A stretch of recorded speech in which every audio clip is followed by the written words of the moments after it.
Bapak Ibu, Saudara yang dikasihi oleh Tuhan, salam sejahtera dalam Tuhan Yesus Kristus.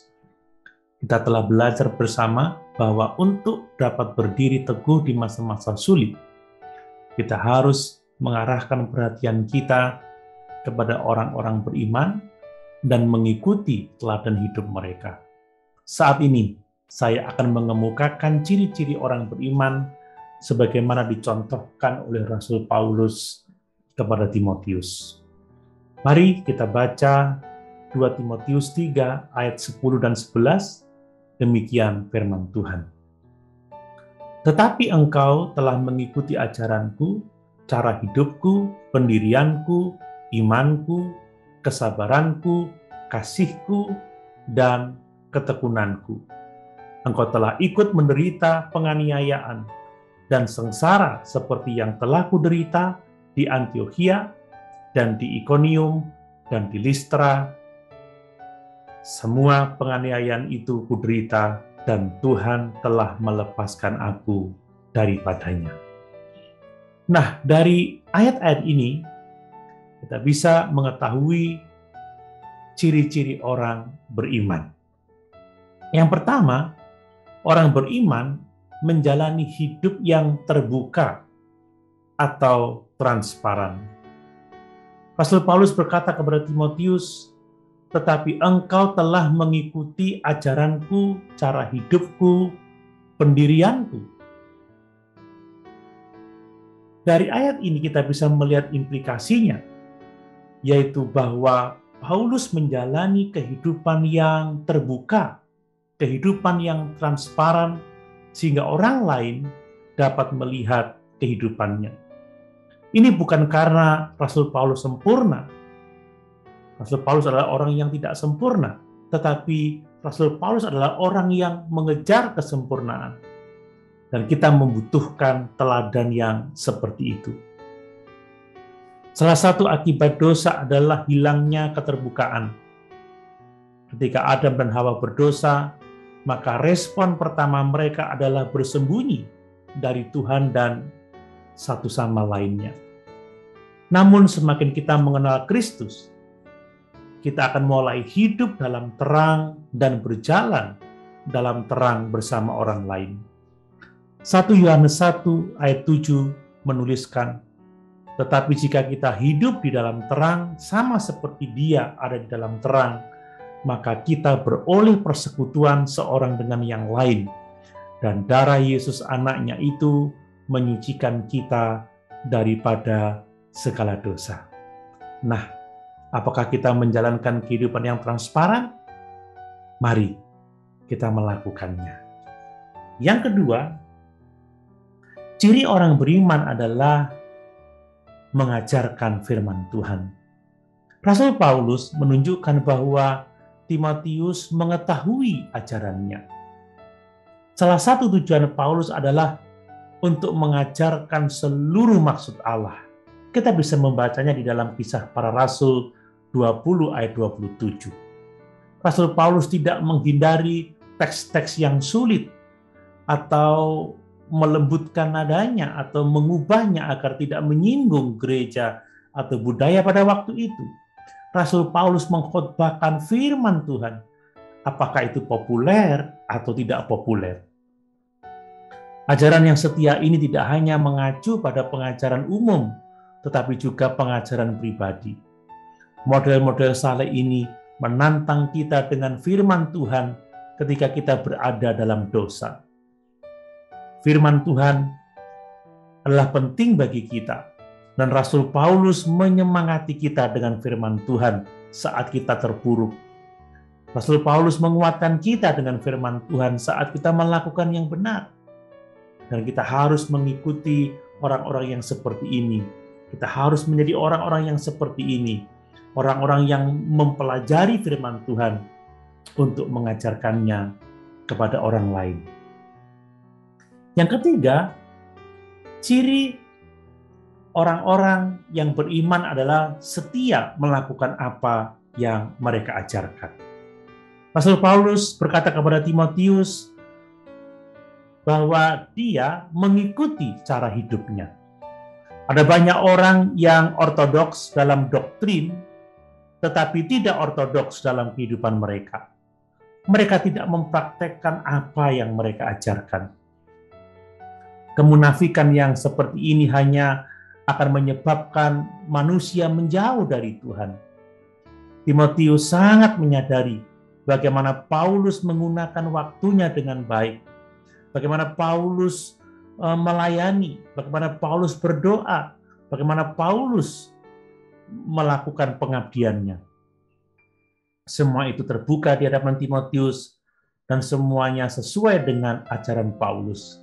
Kita harus mencontoh orang-orang seperti ini untuk dapat berdiri dengan teguh di saat-saat yang sulit. Apakah kita sungguh-sungguh mempraktekkan apa yang kita ajarkan? Mari kita melakukannya karena itulah yang dikehendaki oleh Tuhan. Yang keempat, ciri-ciri orang beriman adalah fokus untuk mengenal Tuhan dan menyenangkan Dia. Rasul Paulus berkata bahwa Timotius mengetahui pendiriannya. Dalam Filipi pasal 3 ayat yang ke-8, Rasul Paulus berkata bahwa segala sesuatu kuanggap rugi karena pengenalan akan Kristus Yesus Tuhanku lebih mulia daripada semuanya. Itu adalah tujuan utama dari hidup Rasul Paulus. Bahkan pelayanannya didorong oleh tujuan yang teguh untuk mengenal Kristus dan menyenangkan Dia dengan menyelesaikan misi yang Tuhan berikan kepadanya. Dalam Filipi pasal 3 ayat 12-14, Rasul Paulus mengatakan, "Bukan seolah-olah aku telah memperoleh hal ini atau telah sempurna, melainkan aku mengejarnya. Kalau aku dapat juga menangkapnya, karena aku pun telah ditangkap oleh Kristus Yesus." Saudara-saudara, aku sendiri tidak menganggap bahwa aku telah menangkapnya, tetapi ini yang kulakukan. Aku melupakan apa yang telah di belakangku dan mengarahkan diri kepada apa yang di hadapanku, dan berlari-lari kepada tujuan untuk memperoleh hadiah, yaitu panggilan surgawi dari Allah dalam Kristus Yesus. Bapak, Ibu, saudara yang dikasihi oleh Tuhan, orang beriman tidak dimotivasi oleh uang atau penghargaan dari manusia, tetapi dimotivasi untuk mengenal dan menyenangkan Tuhan. Mari kita memiliki tujuan yang sama dalam hidup kita, yaitu untuk mengenal Kristus dan menyenangkan Dia. Yang kelima, ciri orang beriman adalah menghasilkan buah-buah roh dalam hidupnya. Rasul Paulus kemudian menyebutkan beberapa buah roh yang ada dalam hidupnya, yaitu iman, kesabaran, kasih, dan ketekunan. Ini adalah karakteristik ilahi yang lahir dari hubungan dengan Allah. Kita bisa melihat buah-buah roh di dalam Galatia pasal 5 ayat 22 dan 23. Berbicara mengenai iman mungkin merujuk pada kesetiaan di hadapan Tuhan. Rasul Paulus setia pada tugas-tugas yang telah Tuhan tetapkan dalam hidupnya. Ini juga bisa merujuk pada iman, kepercayaan yang tumbuh kepada Tuhan. Sementara itu kesabaran mungkin berfokus pada bagaimana Rasul Paulus menanggapi orang-orang yang sulit. Dia sabar dalam menghadapi mereka. Kasih mengacu pada kasih yang terus bertumbuh untuk Tuhan dan untuk orang lain. Sungguh menakjubkan untuk memikirkan bahwa tepat setelah pertobatan Rasul Paulus, kasih ini secara radikal ditujukan dalam kasihnya kepada Kristus dan orang-orang Kristen yang sebelumnya ia aniaya. Rasul Paulus juga mencintai orang-orang non-Yahudi yang biasanya dibenci oleh orang-orang Yahudi konservatif seperti dirinya. Rasul Paulus juga memuliakan para wanita yang biasanya tidak diajarkan oleh guru-guru Yahudi dan bahkan itu seringkali diabaikan. Timotius menyaksikan hal ini, menyaksikan kasih Rasul Paulus, dan kita harus melihat dengan jelas ciri-ciri kasih ini di dalam diri kita dan orang-orang yang kita ikuti. Ketekunan berarti bertahan di bawah keadaan yang sulit. Pelayanan Rasul Paulus membuka pintu untuk dikritik, untuk diejek, untuk mengalami kesulitan, dipenjara, dan lain sebagainya. Tetapi Rasul Paulus dapat menanggung semuanya itu. Rasul Paulus adalah seorang dengan karakter yang layak diteladani. Kita harus menjadi teladan bagi orang-orang yang jelas-jelas dipenuhi dengan roh dan mendemonstrasikannya melalui kehidupan mereka. Apakah buah-buah roh terbukti dalam hidup kita? Mari kita menghasilkan buah-buah roh untuk hormat dan kemuliaan Tuhan. Yang keenam, ciri orang-orang beriman adalah mereka rela menerima penderitaan bagi Kristus. Dalam ayat yang ke-11, Rasul Paulus menambahkan berbagai penderitaan yang dialaminya, yang disadari oleh Timotius. Penganiayaan dan penderitaan yang menimpanya di Antiokhia, di Ikonium, dan di Listra. Dia menanggung penganiayaan, dan Tuhan telah membebaskannya dari semuanya itu. Rasul Paulus menyebutkan 3 penderitaan khusus di Antiokhia, Ikonium, dan Listra. Di Antiokhia, Paulus diusir dari kota karena memberitakan Injil. Di Ikonium, Paulus hampir dieksekusi dengan dirajam. Di Listra, Rasul Paulus sebenarnya dilempari batu dan dibiarkan mati, tetapi Tuhan secara ajaib menyelamatkannya. Melalui semua ini, Tuhan telah membebaskan Rasul Paulus.